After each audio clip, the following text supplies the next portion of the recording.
তেওঁ মই ভাবাই নাছিলোঁ হ'ব বুলি সেইখিনি মই পাৰ কৰিব লগা হৈছে মেণ্টেলি প্ৰস্তুত নাছিলোঁ কোনো ধৰণৰ কথা ক'বলৈ বা কিবা ষ্টেটমেণ্ট দিবলৈ সেইটো কাৰণে 7 দিন মই যেনে যেনে কটালো কিন্তু এতিয়া জোখতকৈ বহুত বেছি অপপ্ৰচাৰ চলিছে বহুত ধৰণে মোক সাঙুৰ খুৱাইছে বিভিন্ন ক্ষেত্ৰত ন্যায়ালয়ে মোক দুখী কৰা আগতে নিউজ মিডিয়াই মোক দুখী কৰি মোক এতিয়ালৈকে ফাঁচি দিছে মোক অলৰেডি মই দুখী বুলি কথা কৈছে আৰু বহুত ধৰণৰ নিউজ বিভিন্ন ধৰণৰ নিউজ য'ত মোৰ কেছটোৱে ট্ৰেডিঙৰ ওপৰত আছিলে কিন্তু এতিয়া কেছটো অকল মোৰ ওপৰত হৈ গ'ল আজি ফাইনেলি বহুত দিনৰ পিছত সাহস কৰি মই সাৰেণ্ডাৰ কৰিব ওলাইছোঁ মই ফুল কোঅপাৰেট কৰিম পুলিচৰ লগত ইমান দিনে কৰিব পৰা নাছিলোঁ মই পলাই ক'তো থকা নাই মই লুকাই আছিলোঁ অকণমান মই পৰা নাছিলোঁ সহ্য কৰিবলৈ ইমান সহজ নহয় নিউজ এটা শুনি থকা বা নিউজ এটা কৰি থাকিলে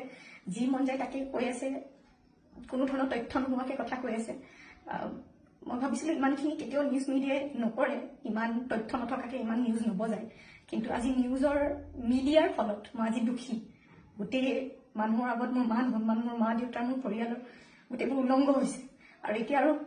আৰু ধৈৰ্য ধৰিব পৰা নাই চবৰে এটা সীমা থাকে সেইটো কাৰণে আজি মই সাৰেণ্ডাৰ কৰিম আৰু মোৰ বিশ্বাস যে তথ্য চাই ন্যায়ালয়ে ডিচিশ্যন ল'ব আৰু মিডিয়াৰ নিউজ চাই নহয় চ' আজি মই সাৰেণ্ডাৰ কৰিম আৰু মই ফুল কোঅপাৰেট কৰিম পুলিচৰ লগত আৰু মোৰ বিশ্বাস